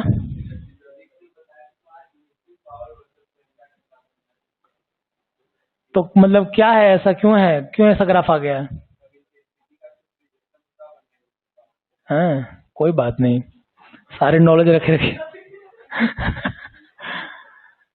अब जल्दी नोट करो, ठीक है, बस जल्दी नोट करो, अपने पास टाइम नहीं है भाई, 15 मिनट बस टाइम है अपने पास। अभी प्लैंक्स क्वांटम थ्योरी भी पढ़ना है। अपनी क्लास 10:30 तक है ना? हैं? 10:30 तक है, ठीक है। ये आपने फिगर ड्रॉन कर लिया ना? मैं बता रहा हूँ कि ऐसा क्यों हुआ है, ऐसा ग्राफ क्यों आया है। रेडिएशन मतलब तुम्हें समझ में आता है रेडिएशन या इंटेंसिटी क्या है? जैसे अलग अलग टेम्परेचर रखा गया, मैं बहुत सारा बुक देखा, बहुत सारी जगह देखा, ऐसा बना दिया और लिख दिया कि एक्सपेरिमेंटल है, लेकिन ग्राफ फील आना चाहिए कि ऐसा क्यों आ गया, तब तो भाई दिमाग में रहेगा और समझ में आएगा कि रेडिएशन क्या है और कैसे इसको ऑब्जर्व किया गया। जैसे क्या है कि यहाँ पे T1 टेम्परेचर हमने ले लिया 3000 केल्विन, T2 टेम्परेचर हमने ले लिया 4000 केल्विन, समझ गए? तो यहाँ पे 3000 केल्विन ले लिया, यहाँ पे 4000 केल्विन ले लिया। ये जो लेमडा है हमने ले लिया, मान लो यहाँ पे 500 एंगस्ट्रॉन, फिर 1000 एंगस्ट्रॉम, फिर क्या ले लिया, मतलब ऐसे ही 1100, फिर 1200। तो अलग अलग, जैसे तो हमने क्या किया, ये टेम्परेचर हो गई हमारी, यहाँ पे क्या हो गई, वेवलेंथ हो गई। तो कंडीशन क्या है कि जैसे मान लो कि अलग अलग वेवलेंथ में अलग अलग उनका क्या होगा, रेडिएशन होगा, मतलब अलग अलग उनकी इंटेंसिटी होगी। इंटेंसिटी और रेडिएशन को कैसे डिफाइन करोगे? रेडिएशन मतलब क्या हुआ कि नंबर ऑफ जो फोटोन है ना, उनकी संख्या, उनकी काउंटिंग, समझ गए? कि हो सकता है कि नंबर ऑफ फोटोन ज्यादा इमिटेड हो रहे हों अलग अलग टेम्परेचर पे और अलग अलग वेवलेंथ पे, समझ गए? तो उस बात को हम कैसे समझेंगे? जैसे मान लो कि 3000 एंगस्ट्रॉम है तो उसकी इंटेंसिटी कुछ और होगी, 4000 एंगस्ट्रॉम है तो उसकी इंटेंसिटी कुछ और होगी। इंटेंसिटी मतलब जिस समय टेम्परेचर बढ़ा तो रेडिएशन, यानी कि नंबर ऑफ फोटोन कितने ज्यादा इमिट हो रहे हैं, समझ गए? तो जितने ज्यादा अगर इमिट होंगे उनकी इंटेंसिटी क्या है, उतनी ज्यादा। तो इंटेंसिटी उनकी ज्यादा है तो वेवलेंथ क्या होगी, कम, क्योंकि देखो इंटेंसिटी और वेवलेंथ में क्या है, डायरेक्टली प्रोपोर्शन टू। या देखो वेवलेंथ और टेम्परेचर क्या है, 1/T, यानी कि टेम्परेचर हम बढ़ाएंगे तो वेवलेंथ क्या होगी, कम, और टेम्परेचर घटाएंगे तो बोलो वेवलेंथ ज्यादा होगा। अब देखो सुनो ध्यान से हमारी बातें, कैसे बातें हमको समझ में आया। आयरन रॉड हम देख लिया, तो सबसे पहले बताओ कि हमने इनिशियली आयरन का कलर क्या रहता है, रेड, तो रेड का वेवलेंथ क्या होगा, सबसे अधिक होगा ना, तो शुरू में टेम्परेचर कम रहेगा। अब टेम्परेचर कम है तभी तो रेड है, फिर टेम्परेचर बढ़ाएंगे तो क्या होगा, येलो। इसका मतलब क्या हुआ कि उसकी इंटेंसिटी बढ़ रही है, फ्रीक्वेंसी बढ़ रही है, यानी कि नंबर ऑफ फोटोन जो इमिट हो रहे हैं क्या हो रहे हैं, ज्यादा हो रहे हैं। फिर क्या होगे, तुम टेम्परेचर बढ़ाओगे तभी तो क्या हो जाएगा, ब्लू हो जाएगा। फिर लास्ट में क्या हो जाएगा, व्हाइट। जब व्हाइट हो गया मतलब क्या है कि high intensity, high frequency, high energy, समझ गया? नंबर ऑफ रेडिएशन यानी कि फोटोन उसमें से इमिटेड क्या हो रहा है, बहुत ज्यादा, तो वेवलेंथ क्या होगी उसकी, बहुत कम हो गई। तो हमने क्या देखा कि जैसे टेम्परेचर बढ़ाया तो T1 क्या है, T1 को हमने यहाँ पे एक्सपेरिमेंटल माना कि T2 की वैल्यू T1 से ज्यादा है, तो T1 कम है तो वेवलेंथ लेमडा 1 है। कम पे वेवलेंथ क्या है, ज्यादा है ना? अब ये मत देख लेना कि ये हाइट है उसका तो ज्यादा है, अरे है ना? ऐसा जैसे मान लो कि हमने 500, ग्राफ पे आगे बढ़ रहे हैं ना भाई, तो लेमडा 1 की वैल्यू ज्यादा है टेम्परेचर कम पे, और टेम्परेचर हमने ज्यादा लिया तो लेमडा 2 की वैल्यू क्या आ गया, कम, समझ गए? अब इससे ज्यादा और इससे बढ़िया समझने का कुछ बचा ही नहीं है इसमें, समझे ना? तो ये बातें समझ में बिल्कुल आ गई कि ये जो ग्राफ आया वो आएगा तो ऐसे ही पूछेगा। अब इसमें क्या ग्राफ पूछेगा कि टेम्परेचर हम ज्यादा लेंगे तो वेवलेंथ क्या आएगा, कम, टेम्परेचर अगर कम लेंगे तो, बस यही ग्राफ है। और ये बात कैसे हम समझ पाए, वो समझने के लिए एग्जाम्पल है। क्या एग्जाम्पल है, टेम्परेचर, क्योंकि ये तुम्हारे डे टू डे लाइफ में होता रहता है, तुम याद करोगे। शुरू में टेम्परेचर कम दिए तो आयरन रड की कोलर क्या रहती है, रेड। रेड कलर की वेवलेंथ क्या है, हाई। तो टेम्परेचर हमने कम लिया तो क्या आया वेवलेंथ, बोले तो है यहाँ पे, तो मैं रिलेशन भी लिखे हम। फिर देखो टेम्परेचर तूने बढ़ाया तो येलो, फिर टेम्परेचर बढ़ाया ब्लू, फिर अब यहाँ पे टेम्परेचर हमने क्या किया, बहुत ज्यादा बढ़ा दिया तो वेवलेंथ क्या होगा, इंटेंसिटी, फ्रीक्वेंसी, सब एक ही तो बात है। और रेडिएशन, रेडिएशन में तो समझ में आता है ना, देख तो रेड पे थोड़ा सा कम चमकता है, ब्लू पे और देखो जब बिल्कुल एकदम वाइड हो जाता है कितनी खतरनाक। वैसा आयरन का फॉर्म तुम कभी देखे हो कि नहीं देखे हो, है? तुम तो येलो तक देखे होगे, हैं? देखे होगे ना। तो देखो कैसे चेंज होता है रेडिएशन उसमें, यानी कि फोटोन की जो इमिटेड है नंबर क्या होगी, बढ़ जाएगी। ठीक है ना, आगे बात समझ में, ये पूरी बात समझ के होंगे, कोई दिक्कत नहीं। इस ग्राफ में क्या था कि टेम्परेचर हमने क्या लिया, कम, तो वेवलेंथ क्या था, ज्यादा। टेम्परेचर फिर हमने यहाँ पे ज्यादा ले लिया तो वेवलेंथ क्या आ गया, कम। अबे टेम्परेचर यहाँ पे ज्यादा है तो वेवलेंथ कम है कि नहीं, वाइट का रेट ज्यादा, काफी है। सेकंड लिखो, प्लैंक्स क्वांटम थ्योरी। ठीक है, अब बताओ क्या जानता था भाई,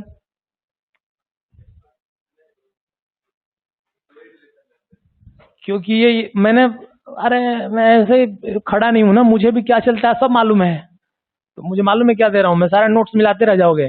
पिछली बार ऐसे ही जीद पे आग दिल पे थोड़ी सी बात ले लिए थे, दिमाग सब खराब कर दिया था, पढ़ाया गैसेस स्टेट, ऐसे पढ़ाया गैसेस स्टेट की इंजीनियरिंग सेकंड ईयर तक काम आएगा। ठीक है, सही बता रहा हूँ मैं। हम्म, नहीं नहीं, आईआईटी निकलने के लिए मेहनत करना पड़ेगा, बहुत कोई महान काम नहीं है। देखो यही सारी तो कमी है, अभी एक दो महीना हुआ नहीं, आधे गायब हो गए। अच्छा बताओ, कुछ लोग तो घर पे इसलिए बैठे होंगे कि सोच रहे होंगे जो अभी चल रहा हो तो मुझे आता ही होगा, क्या पढ़ा रहे हैं सब मुझे मालूम ही है। अरे मूर्ख, तुम्हें पहले ही दिन समझाया था, तुम्हें कुछ नहीं आता है। आता तो दोबारा क्या करने आते, बताओ सही बात है, आता तो क्या करने आते। जब तक नहीं मानोगे कि नहीं आता है तब तक ऐसे ही चलेगा। अब सोचो को जो नहीं आता उस चैप्टर को पढ़ेंगे, इस बार भी नहीं आएगा, मेरे से लिखवा लो। अब मैं सही बता रहा हूं मैं, तभी आएगा जब मानो सच में कुछ नहीं आता, फिर शुरू से मैं स्टार्ट किए हैं वो सारी वही पढ़ेंगे तब मजा आएगा। लेकिन उनको समझ में नहीं आता है, सेम डायलॉग सेम बातें पिछली साल थी, सेम बच्चे समझने को रेडी नहीं थे। जैसे 3-4 महीना हुआ, स्टेयर्स आते थे छुप को भागते थे, क्योंकि औकात नहीं थी नजर मिलाने का। एक दो लास्ट में जो बचे उनका बेड़ा पार हो गया, बाकी सब गायब। फिर उनको बुलाता था कि इधर आओ, मैं बोला याद करो 3 महीना पहले क्या बोला था, जो मतलब थे यहाँ पे प्रेजेंट, बोले हाँ सही है ना। तो वो तो मुझे मालूम है कि हर बार वही आएगा, 2-3 महीना बाद फिर गायब हो जाएगा, फिर मालूम। और आईआईटी कुछ मांगती ही नहीं है। अरे कितना आसान है 120 नंबर लेके आना, सोचो।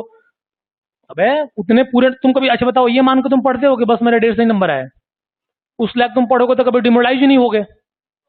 तुम तो सोचो को पूरा में पूरा लेकर हम आएंगे, और जिस दिन तुम्हें समझ में आया कि पूरा में मुझे 4 नंबर नहीं आ रहा है, उसी दिन बोलोगे कोचिंग बेकार है, मास्टर बेकार है। लग रहा है कि तुम्हारा एकदम 100 मतलब आने वाला ही है ना। तो पढ़ते तो कि पूरा में पूरा ही मेरा आएगा, और लास्ट में क्या मालूम चलेगा। एलएन सिटी भी सर अच्छा कॉलेज है, बढ़िया है। हाँ सर, जीएल बजाज भी ठीक है, ठीक है।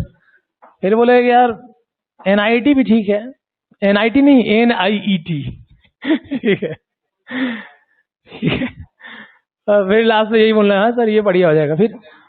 फिर आके मतलब खुद का सेटिस्फेक्शन के लिए, इतना नंबर आया सर क्या मिल सकता है, कोई बात नहीं सर, नहीं मिलेगा तो भी तो सर वो प्राइवेट कॉलेज वाले भी मस्त करते हैं ना सर। आईआईटी से बीएससी कर लेंगे, आईआईटी से एमएससी कर लेंगे, है ना, फिर बीएससी की तैयारी करेंगे, सिविल सर्विसेज, है ना, बीएससी करके, ठीक है।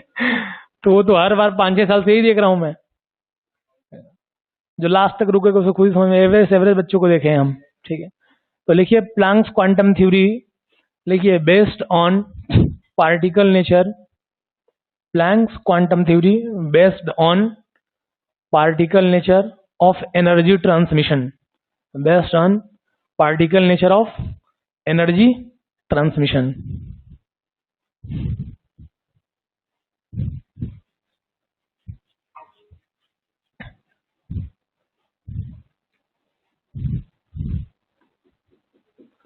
ये अपना सूर्य यार इलिप्स बन गया, ये कौन सा सूर्य है यार, कोई बात नहीं, जैसा सूर्य है ये प्लांक अंकल है।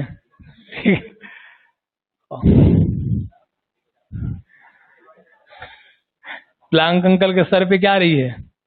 सनलाइट। समझ गए? खड़े हुए देखे, बनाना नहीं है तुम्हें। लिखो पहले, उसके बाद समझेंगे।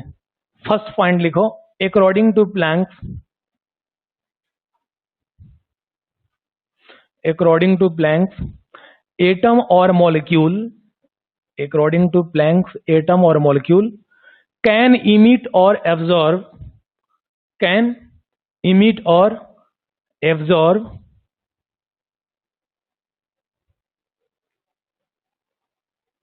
ठीक है, in the form of a small packet energy. According to Planck,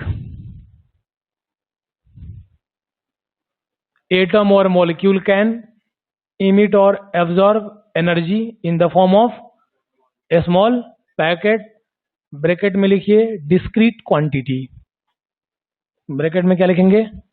discrete quantity. ठीक है। सेकेंड पॉइंट लिखिए, these small packets are called, these small packets are called, ठीक है, क्वांटा। दूसरी बात लिखना नहीं है, and smallest are called quantum, लिख लो। ठीक है, रहने भी दो, कोई बात नहीं, हटाओ।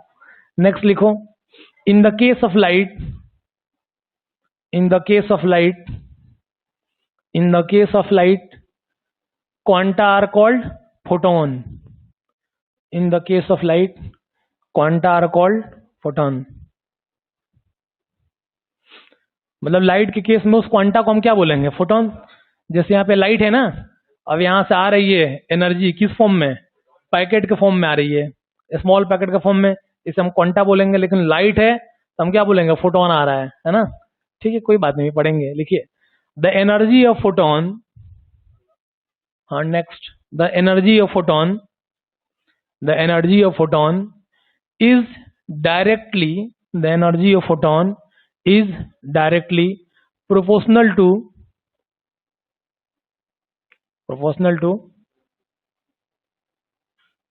frequency of light, frequency of light। यानी कि एनर्जी ऑफ जो फोटोन है वो क्या होगा? Directly proportional to nu. जब प्रपोर्शन का साइन हटेगा तो ई बराबर क्या हो जाएगा? H new. अब प्लांक ने इतना बड़ा काम किया था, तो जो साइन देगा कांस्टेंट वो किसका देगा? पड़ोसी को तो देगा नहीं भाई, अपना देगा ना। तो एच की वैल्यू क्या है? पहले लिखो, प्लैंक्स कांस्टेंट है, वैल्यू क्या होगी? 6.63 10 के पावर -34 जूल सेकेंड।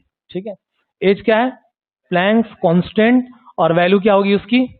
6.63 इंटू 10 के power -30 joule second, 34 joule second. ठीक है, लिख लिए। नेक्स्ट लिखिए,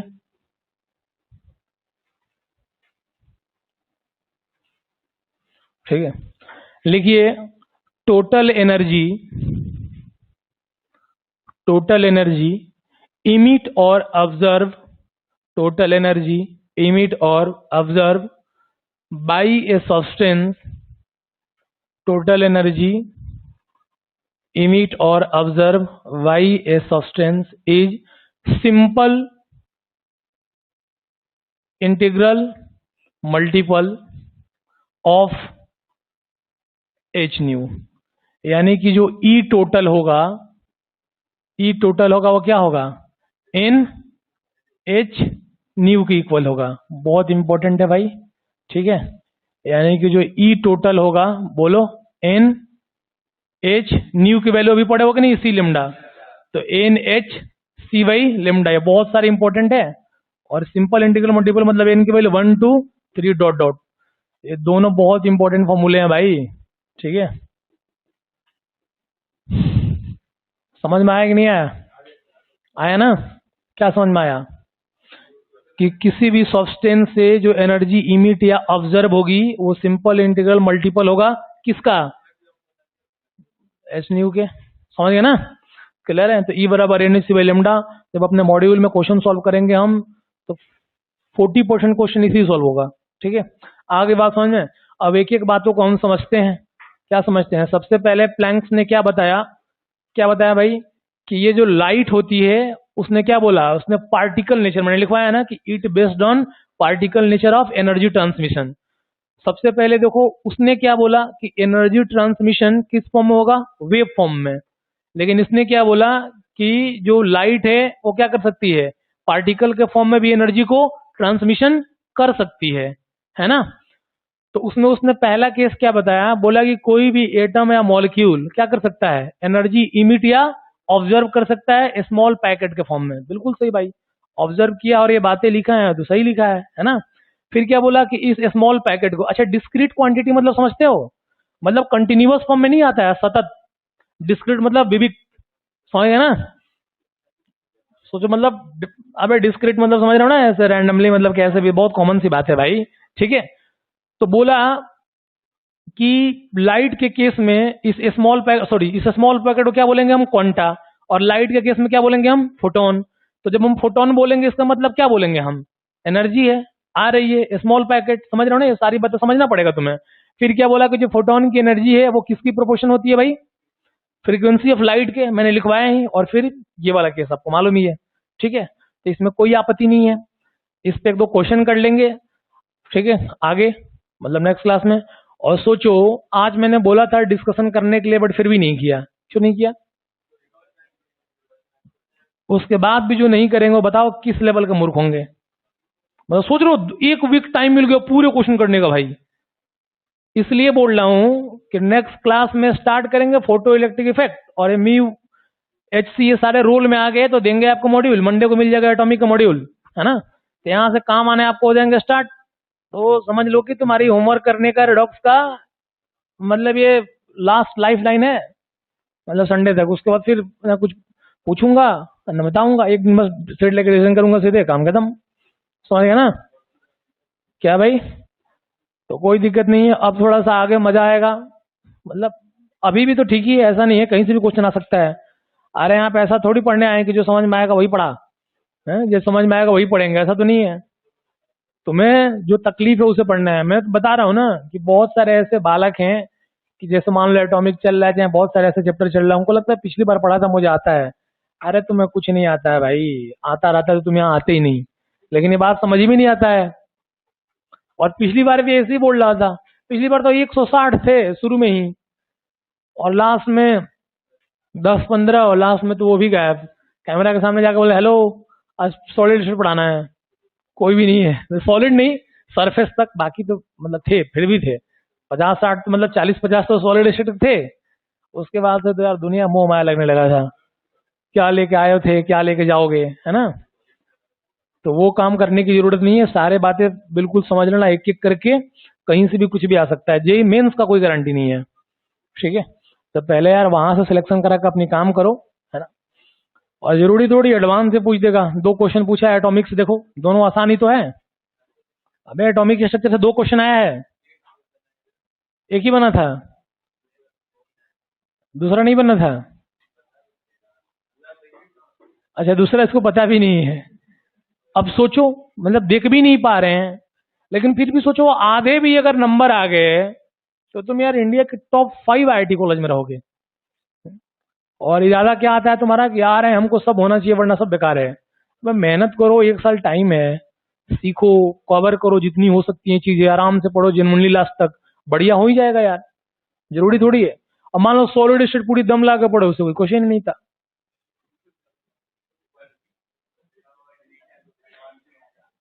नहीं डिलेटेड तो तुम्हारा गैसियस स्टेट भी था, उससे देखो कितना बढ़िया क्वेश्चन आया था। और बताओ जो बच्चे, अब सोचो क्या करना है, वो ऐसा क्वेश्चन था कि जो क्लास किया होगा पढ़ा होगा हर बच्चा कर सकता है। अबे करेगा नहीं करेगा, अभी RMS के वैल्यू पूछा था,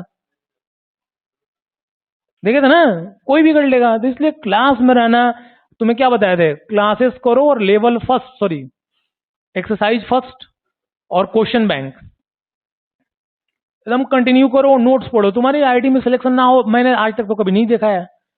मतलब इतने टाइम तक मैंने आज तक कभी किसी को देखा ही नहीं है कि पूरी लास्ट क्लास तक बैठे रहे, नोट्स उनको पूरी रिवीजन कर रहे हैं बार बार, और कम से कम क्वेश्चन बैंक और लेवल फर्स्ट भी कर ले, उनकी सिलेक्शन क्या उनकी अच्छी रैंक ना आए हो, मैंने देखा ही नहीं किसी को आज तक। क्योंकि तुम क्वेश्चन उठा के एनालाइज करो, इतने आसान है ना, फिर भी 50 नंबर भी लोगों को नहीं आते हैं, क्योंकि वो तो सोचे कि मैं महान नहीं हूं। उनको तब फील आती है कि जैसे मान लो मैंने क्वेश्चन करवाया बहुत प्रो लेवल का, उनको आने लगा, बोलेंगे अब लग रहा है मुझे एडवांस निकल जाएगा। अरे मूर्ख, तुम्हें बूस्ट किया जा रहा है, जो पूछेगा उससे भी जबरदस्त तरीके से। ये ऐसा हो सकता है तो क्या है, वो अलग की बात है, लेकिन तुम एवरेज भी हो, मेहनती हो, सारे काम करते हो, श्योर हो तुम्हारा सिलेक्शन होना है। देखो तुम जिस चैप्टर से क्वेश्चन आए कितने आसान है, काइनेटिक्स भी वही थे, इसका गैसीय स्टेट का बताओ कितना आसान क्वेश्चन था। अब बताओ सोचो, अभी ये हमने रेडॉक्स पढ़ा, 4 नंबर आसान थोड़ी होता है। आ गया था किसमें पेरोक्साइड लिंकेज होगा, H2S2O8 H2SO5, तो मैंने क्या बोला था कि जिसमें उसकी ऑक्सीडेशन नंबर से ज्यादा आएगी पेरोक्साइड होगा। खत्म।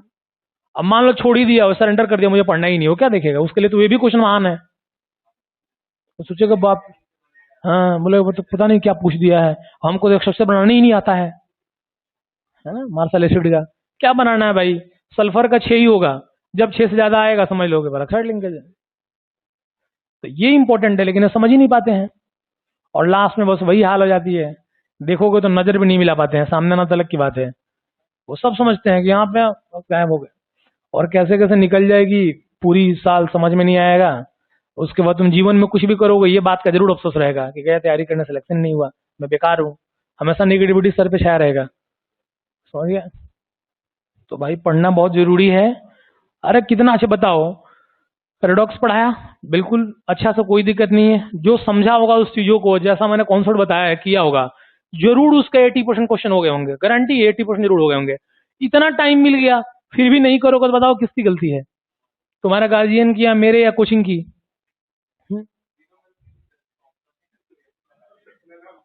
नॉन नॉलेज में कौन आएगा, और सबसे अकेले तुम निकल के आओगे, पूरी की पूरी तुम्हारी गलती है। इतना टाइम मिला कि रोज 2 क्वेश्चन भी करते तो भी रोडॉक्स का भी क्वेश्चन कर लिए होते। मतलब बाकी सब छोड़ दो, मतलब सोचो कब से बोला हूं, मतलब 10 दिन तो लगभग 5-6 दिन तो हो ही गया होगा, तो रोज 3 क्वेश्चन भी अगर तुम करते तो भी पहुंच गए रहते वहां तक, और फिर भी नहीं करो। उसके बाद दिन भर इतना टाइम है, मैं भी यहीं पे अवेलेबल रहता हूँ, अगर चीजें समझ में नहीं आई होगी तो पूछ लो को हमने पढ़ाया था, समझ में नहीं आया कैसे अप्रोच करें। अब तुम बिल्कुल छोड़ ही दोगे कि चलो ठीक है बाद में कर लेंगे, हमको आता है, जो मान लो नहीं है चाहे उड़ के चले गए, अभी एक टाइटेशन का अच्छा क्वेश्चन दे दो, उनकी हवा खराब, कुछ नहीं आएगा।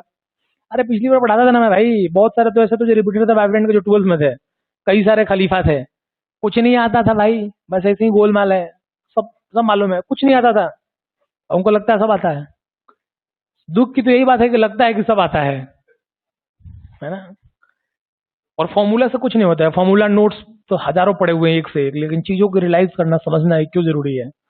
चलिए ठीक है, मिलते हैं ट्यूसडे को, फोटो इलेक्ट्रिक इफेक्ट स्टार्ट करेंगे, बढ़िया, उसको सारी बातें पढ़ेंगे, मॉड्यूल मंडे को आपको मिल जाएगा, और डिस्कशन कर लेंगे अपन ट्यूसडे को, ठीक है। चलो बढ़िया है।